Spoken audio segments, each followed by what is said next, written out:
The reality of somebody that has a dream but comes out of the dream. He's not great. Total Recall was just an action-packed movie.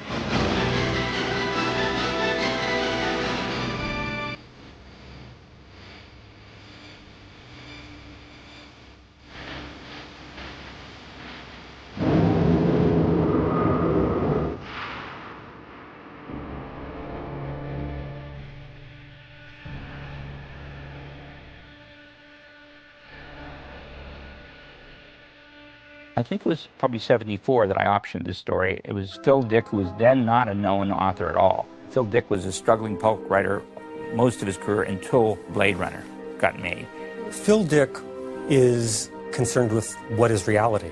Virtual reality, the idea, you feed the senses and your brain will construct an entire world inside of your mind. Philip Dick went into very well and very clearly that if you have a virtual reality, you can't tell the difference. I mean, it's not as if you have a bad, fake virtual reality. I mean, the beauty of the concept is that, no, it's a virtual reality that's indistinguishable from reality. Your brain will not know the difference. The original Total Recall, which was then called We Can Remember It For You Wholesale, it appeared in one of those magazines I always used to read, Galaxy and Fantasy Science Fiction. And it appeared there, and it was a 23-page short story. This was the first story that knocked me right out, which I knew could make an incredible movie. I knew it would be incredibly expensive. I optioned that for $1,000 up front. I became aware of Dan O'Bannon's work. So I went to meet Dan. He had just graduated from USC. He was about 28 then. And he said, look, I think we can work together. And we launched in full speed into trying to make Total Recall.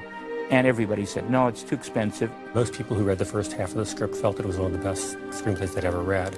But everybody also kind of agreed that it fell apart somewhere in the second half. There were 40 drafts, but the last draft and the first draft were really essentially not different, like in the point that nobody had solved the third act. The second act didn't come too hard. About a year it took us. But 3 or 4 years before that third act, the inspiration of everybody can relate to our air is choking. And when they punished the Martian mutants, they just threatened to cut off their air. So when they did that to them, then the hero could do this larger-than-life gesture if he could turn the device that the aliens had left millions of years ago buried, and the whole planet would get atmosphere. So we had our ending, and the whole story seemed to just fall right into place. Total Recall was around for years and years and years, and it went from one place to the other, from one producer to the other, from one studio to the other, and it finally settled with Dino De Laurentiis. They had stayed for a very long time. Many directors were attached, like Cronenberg, for example. As I recall, there were 7 directors. Most prominently sticking out in my mind was Richard Rush, who did The Stuntman. He and Dino couldn't agree because he liked our third act of Total Recall, and Dino didn't. The new Mars Gets Air. I said, no like. I said, why? He said, air, too hard. I can't visualize. And Richard Rush said, but it's wonderful. Dino, it works perfectly. He said, Dick, I can't go with you as director. I don't even want to go to Mars. And I said, well, you can't take that. It's in my contract, Dino. He said, it'll never get made. I said, fine, I'd rather never make it. And I said, Mars is in, and Mars Gets Air. It'll work. This is the first ending that's worked. Dino, show it to another director. So one day, I get a call from him. He says, Ron, I love you so much I could kiss you on the mouth. You saved me. You're so goddamn stubborn, you saved me. I showed the script to Bruce Beresford. First director I showed it to, I say, take out Mars, take out air. He said, Dino, you full of shit. He said, I'm a full of shit. He's right. He said, the best thing in it is Mars and air. We go. Come to the house, we go with this version. So I went to the house, we all hugged each other, and Bruce went to Australia, and we started pre-production with Patrick Swayze in the lead. And it was during that period, after all this time, 7 years, that Dino's public company, which we had formed a year or two earlier, finally he had several flops in a row, and he had to go bankrupt, and that included the Total Recall project. So Beresford called us. He says, the movie's off. Dino's gone bankrupt. He fired 80 people, and they're tearing down the sets as I look out the window. And we had thought that was it. Let's do it. What? Move to Mars. Arnold had always loved it, but he wasn't as big a star as he was. He read it 4 years earlier. I was always on top of that movie and checked it out because I loved that story. Dino felt that the story would work much better if it's not me starring in it. And he had his reasons for it. I was not about to argue his reasons because and I had mine why I should be doing it, of course. That was the way it went. Drive Drive! Would you please repeat the destination? Arnold really wanted to do it and never got the chance. Dino was very adamant, you won't get it. So when the project was in jeopardy and when Dino had to sell it,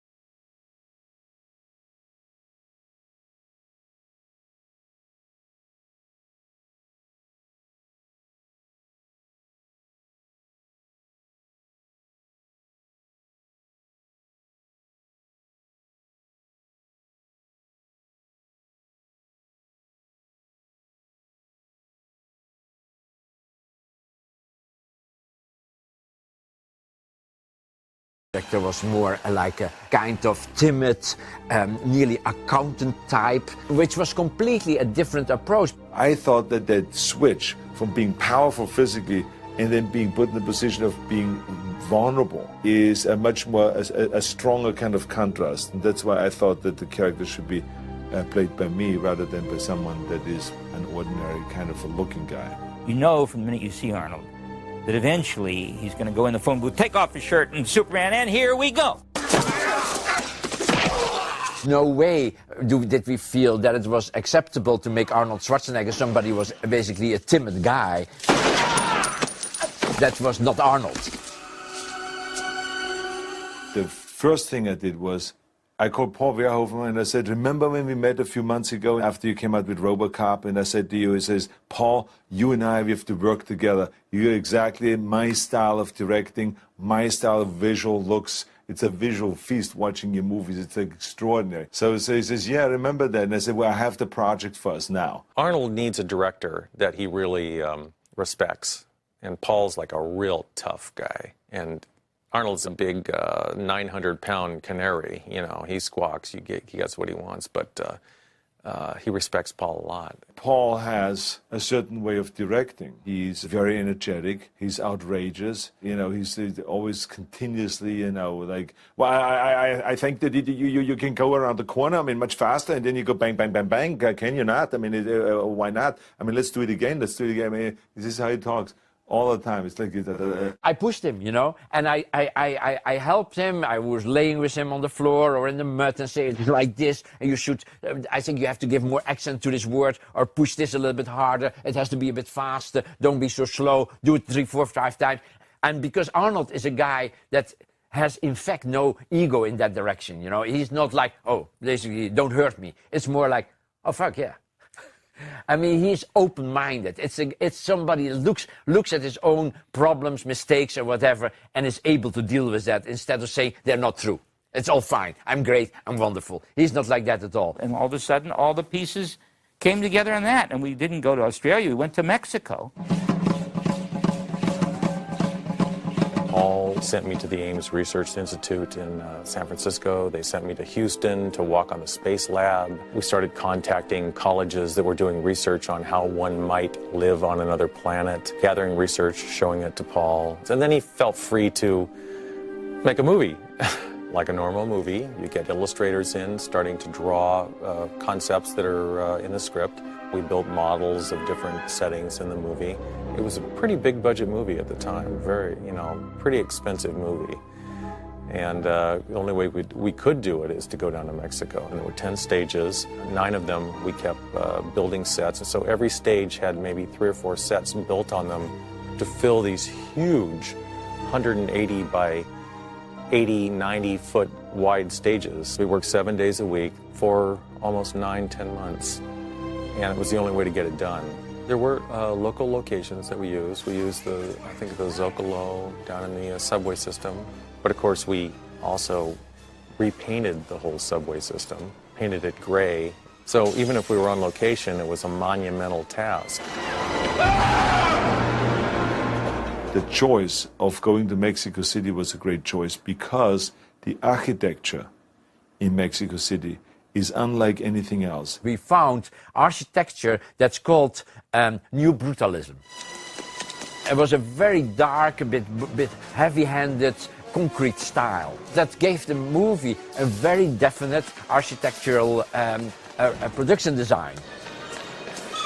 We felt that it would be nice to be inside a nuclear reactor. You know, nuclear reactors, they have these poles that go in water. And I thought, okay, if suppose that these poles are gigantic, you know, that they are like skyscrapers, that big, and they're hanging from the ceiling.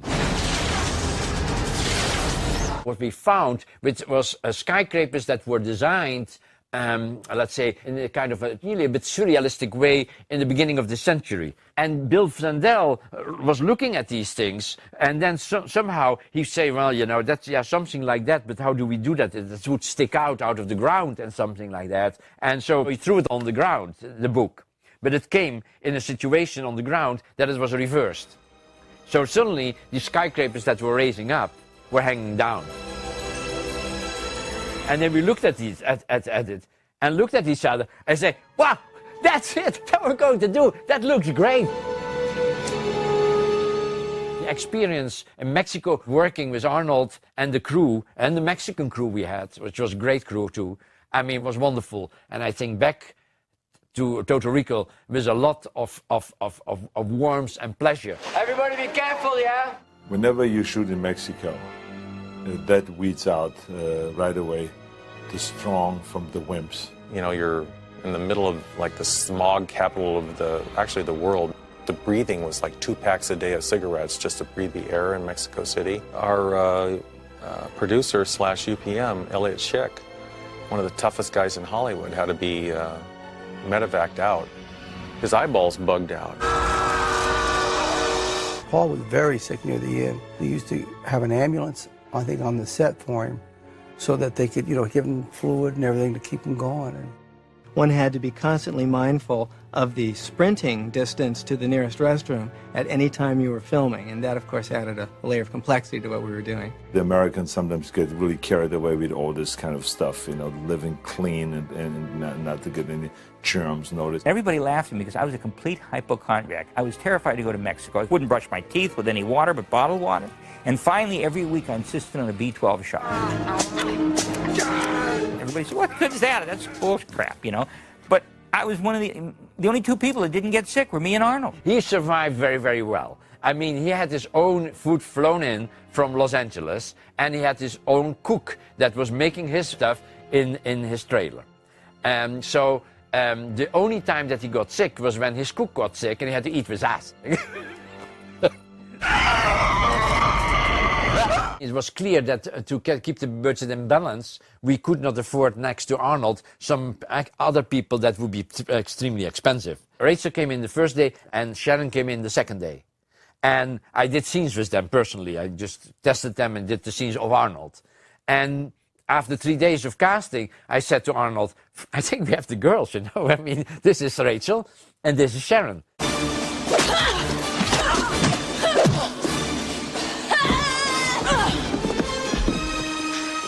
It's nice to be aggressive, you know, every once in a while. I mean, in the martial arts thing, we were punching pads, and I really found that enjoyable. You know, I mean, now I understand why people have, you know, punching bags in their homes. It does. It gets out a lot of aggression. So I get into it. What a bitch.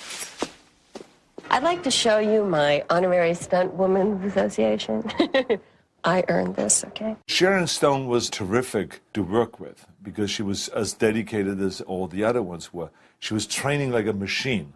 I mean, she was like the female Terminator. I shot for a couple weeks on this film and then went home and came back. When I got home the first time, I looked like a Dalmatian because when you throw a punch and it just stops against Arnold's arm, it's like hitting a brick wall about 60 miles an hour. I was just black and blue and sore and just, I couldn't believe it. You know how much I hate this fucking planet.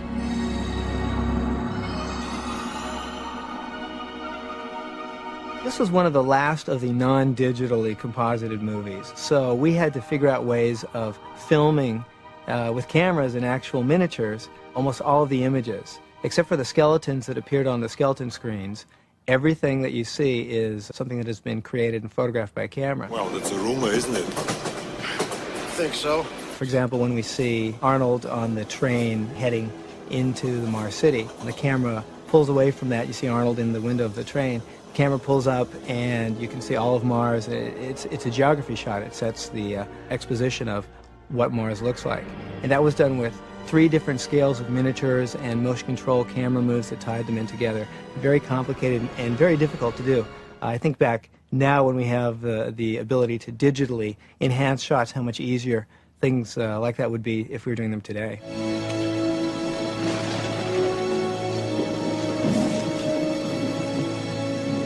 This was the top level of visual effects and special effects that I have ever worked with or that we have ever seen. Because we hired the best companies, the best visual effects people. Everyone was the best. I worked on the skeleton sequence, which was one of the first pieces of CG in a feature film. Part of the problem had been up to that point that CG didn't look real. It didn't look photoreal. So it took until like Abyss and like Total Recall, where things were starting to look real enough for people to include in the film. The way this sequence was done was the original photography was shot. Then later we came back to do the reenactment with Arnold and the extras who had been in the original photography. We then had to stage Arnold later. He came in, put on all of our little reflective balls. All this stuff had to be computed at high resolution, shot on our film recorder, and then we took it and gave it to DreamQuest.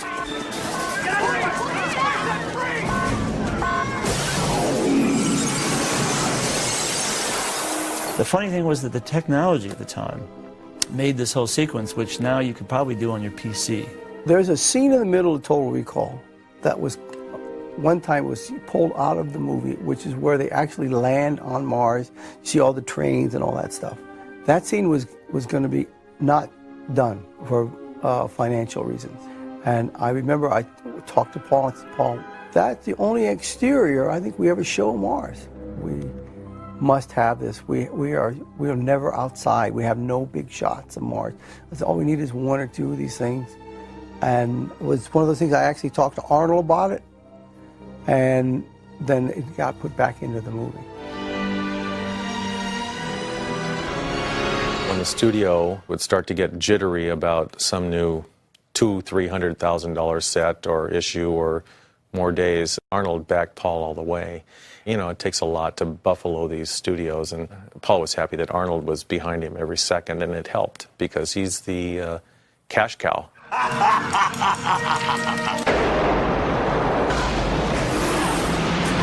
We have a scene at the end of Total Recall where they're being sucked out of this, the things that activate to make the air. Well, as we were shooting the movie, Paul had the idea of tilting it so that they would be hanging this way, and it would look like they don't have to have any wires or anything that way.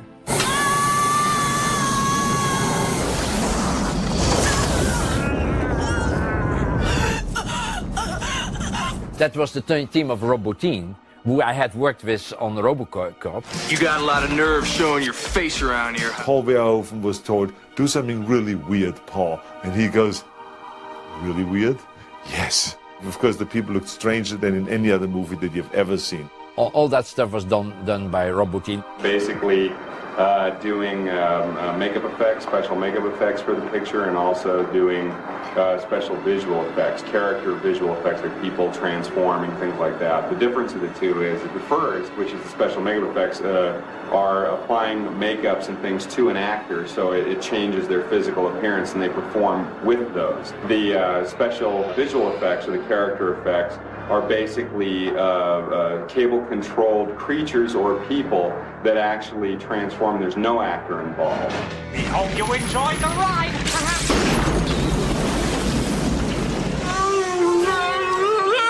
The fat lady.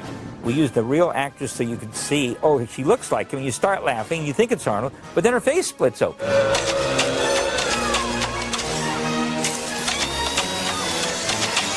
That was definitely a groundbreaking effect. Get ready for a surprise! The most complex one, of course, was Kuato. What do you want, Mr. Quaid? It had to be done with 15 puppeteers that would do the arms and the eyes and the mouth. Bottin had made the thing so real. 2 people asked me if it was a real freak, a semi-born Siamese twin. No wonder he kept out of sight. Our visual effects work on Total Recall was given a Special Achievement Academy Award, and that means that the Academy votes in advance that this film has sufficient merit for it to be announced prior to the award show. So we knew we were going to win. It was a peak moment in my life for us to go up on stage and stand there, you know, in front of 1 billion people watching and accept the award.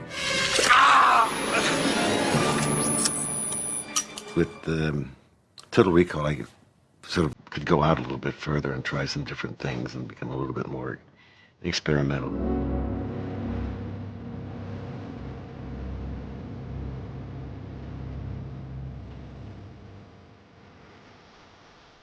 I think the score for Total Recall was, you know, fairly avant-garde. It was very difficult.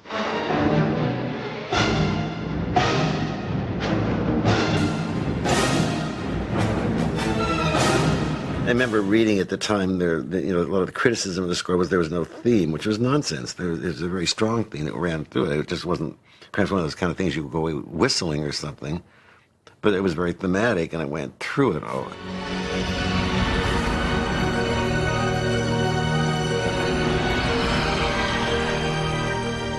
Paul and I work very well together because Paul can talk to me in intellectual and emotional terms, because you can't verbalize music. How does one describe the color red?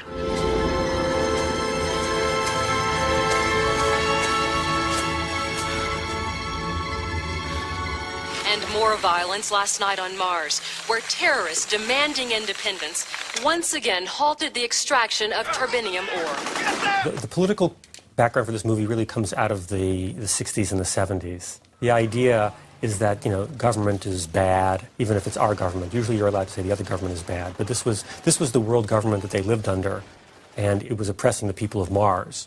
Sir, the oxygen level is bottoming out in Sector G. What do you want me to do about it?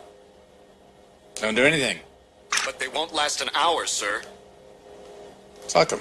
The political idea was, of course, the abuse of the dictator, based on the fact that he wanted to get as much money out of it and put as little money into it. That, of course, was the theme of the movie. The first settlers are buried here. They worked themselves to death, but Cohagen ended up with all the money. It was an evil empire created on Mars that was, you know, making the people kind of work for their oxygen. I mean, it's a parable for our times, and it's a riot of commercialism, you know, gone amok. You know, all of these brand names and mutant people and their kids, and you see what, you know, what this greenhouse effect is about to do to us.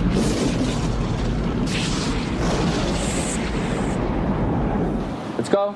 I felt it was extremely important for me, from a philosophical level, to make a movie that had two levels, and that both levels throughout would always be consistent, and that you could never say, now we are in a dream, or now we are in reality.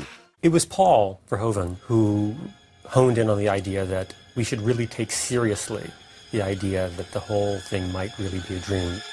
What is a dream? What is just an imagination? What is an artificial reality? What is an implanted reality? Stop punishing yourself, Doc. You've got to want to return to reality. Even at the very end, there is no decision made. And at the very end, he says, kiss me fast before the dream ends, isn't it? If it is a dream. And then we fade to white. The music brings the other team in, isn't it? At the very end. If you listen to the music, Jerry Goldsmith brings in the theme of let's say, of dream. It wasn't a thing, it was a little motif. I think it was electronic, actually. And it was sort of planted earlier in the movie, I guess, as sort of one of the big question marks. From the point of view that it was all a dream, he gets lobotomized. Of course, an audience with Arnold Schwarzenegger in the main part would not want him to dream. So to a large degree, by choosing Arnold, there was a preference for reality. You're not here, and neither am I. People saw the movie and they came out of it saying, well, was it a dream or was it real? Because I thought that would just kind of be, people would sort of take that as like just a little curly cue at the end, and they wouldn't really take it seriously. But they did, they got into it. You think this is the real Quaid? It is. The film was attacked because of the violence.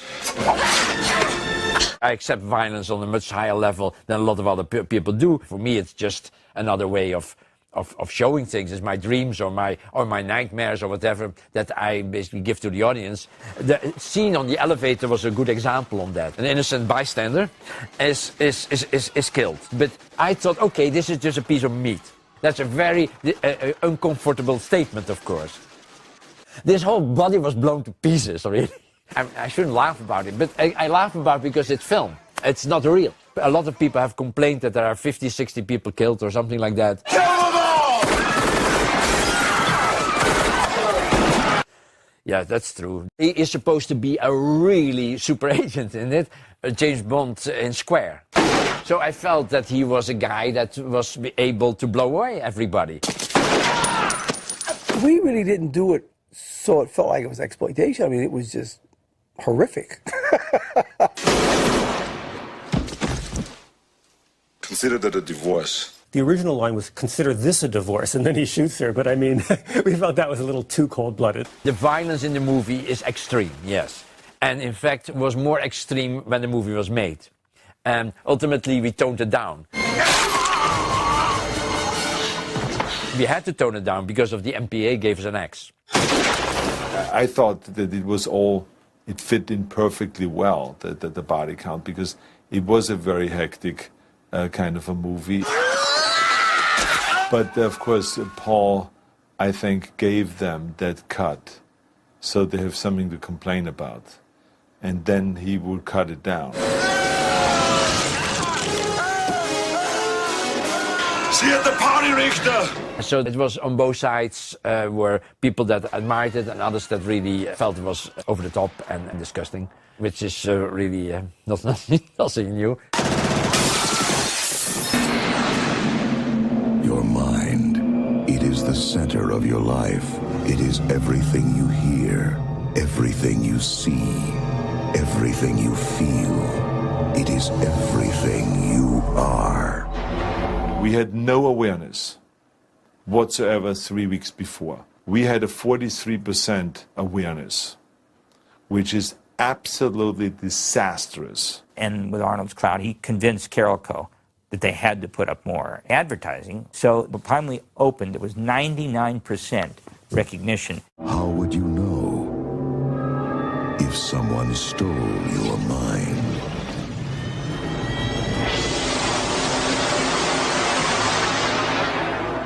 I think for its time it did very well. I mean, it made a lot of money, and all over the world, I think at that time it was $250 million. It was a big hit. It opened very big. And everybody really liked it.